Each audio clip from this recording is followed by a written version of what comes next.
কক্সবাজারের ইনানীর নিদানিয়া এলাকায় সন্ত্রাসী ও মাদক কারবারিতে জড়িত ৪ ভাইয়ের বিরুদ্ধে মানববন্ধন করেছে এলাকাবাসী। গত সোমবার এলাকার সর্বস্তরের মানুষ একত্রিত হয়ে এই মানববন্ধন করে। তারা জানান, নিদানিয়া এলাকার মোহাম্মদ মুসা, সালামতুল্লাহ, সলিমুল্লাহ ও অলিউল্লাহ তারা ৪ ভাই মিলে এলাকায় মাদকের আখড়া বানিয়ে ফেলেছে।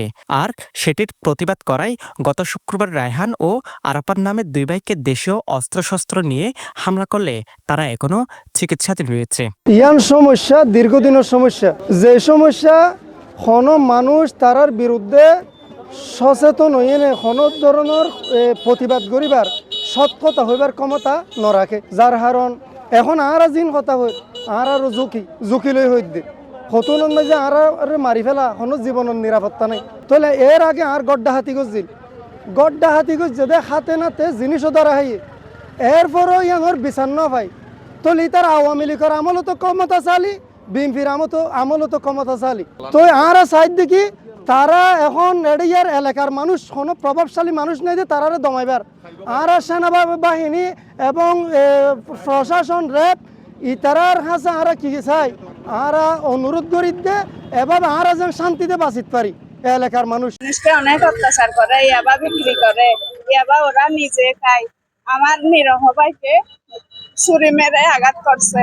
আমার ভাই আরেকটাকে ফরিদুল আলম বুট্টুকে মারবে বলে হুমকি দিচ্ছে। ওদের নাকি হাত অথবা একটা পা লাগবে। সরাসরি ওরা এখনো হুমকি দিচ্ছে, 10 মিনিট আগেও ওরা হুমকি দিচ্ছে যে আমার ভাইকে মেরে ফেলবে। এই সন্ত্রাসী 4 জনের কারণে আমরা খুব ঝুঁকিপূর্ণে আছি, আমরা বইয়ে আছি, এলাকার মানুষও বইয়ে আছে, কিছু বলতে পারে না, প্রকাশ্য ইউবা ব্যবসা করে। এই রিফুজির ক্যাম্প থেকে ইউবা ব্যবসা পাহাড় দিয়ে আনে, এখানে কোনো বিডিআর ক্যাম্প নাই, পুলিশের ইয়া নাই, রিফুজি দিয়া ওই পাহাড় দিয়া, ওই পাহাড়ের পাশে বাড়ি, পাহাড় দিয়ে আনি ওর বাসায় জমা রাখে। ও বিভিন্ন জায়গায় প্যাকেট করে এখানে নদী দিয়া বুট দিয়া চিটাগান ওই দিকে পার করে। তারা আরও বলেন, এই ৪ ভাইয়ের কারণে এলাকার মানুষ অতিষ্ঠ হয়ে পড়েছে। তবে এসব নিয়ে প্রশাসনের কোনো ধরনের পদক্ষেপ নেয়নি বলে দাবি তাদের। আমি উত্তর উপজেলা বিএনপি সাংগঠনিক সম্পাদক। আমার এলাকায় ওই অবৈধ ব্যবসার লোকজন বেড়ে গেছে। হাতের নাগালে যখন পাওয়া যায় তখন আমার ছেলে ওই এবার আসক্ত হতে পারে। একটা ছেলে একটা পরিবারে একটা ছেলে ইয়াবা আসক্ত হলে পরিবার ধ্বংস হয়ে যায়। আমি চাই আমার এলাকায় ইয়াবা মুক্ত হোক, সন্ত্রাস মুক্ত হোক। আমার দল ইয়াবা মুক্ত, সন্ত্রাস মুক্ত চাই। শাহজাহান ফুজির একটা উদ্দেশ্য হচ্ছে এই দেশে কোনো ছাদাবাজ থাকবে না, এই দেশে কোনো দখলবাজ থাকবে না, এই দেশে কোনো এভাবে থাকবে না, মত থাকবে না, জুয়াখোর থাকবে না। প্রশাসন কোনো ব্যবস্থা নিচ্ছে না। প্রশাসনকে অনেক বলা হয়েছে। আমি আমার এলাকায় আমি ডেলিভার এলাকায় যে আমার ওয়ার্ড আমার ওয়ার্ডে আমি স্পেসিফিক ভাবে বলছি যে অমুক জায়গায় ইয়াবা কারখানা, ওইখানে ইয়াবা ব্যবসা চলে, ইয়াবা বসে খাই। আমি মানে এর আগে যারা যিনি উঠেছিলেন ওনাকে বলছিলাম, আমি ফাঁড়ির ইনচার্জকে বলছি, কেউ ওইখানে অভিযান করেনি।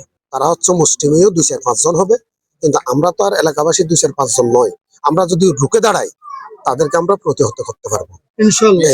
আমি দেশবাসী এবং আমার এই শান্ত নিদানিয়ার এলাকাবাসীর প্রতি উদারত আহ্বান জানাবো, আমরা সবাই এক ঐক্যবদ্ধ হয়ে আমরা যদি এক মুষ্টিতে চলে আসি, তাহলে আমরা এখানে আর কোনো চাঁদাবাজ, সন্ত্রাসী এবং এই যে মাদক ব্যবসায়ী এবং ভূমিদস্যু আমরা এখানে পাবো।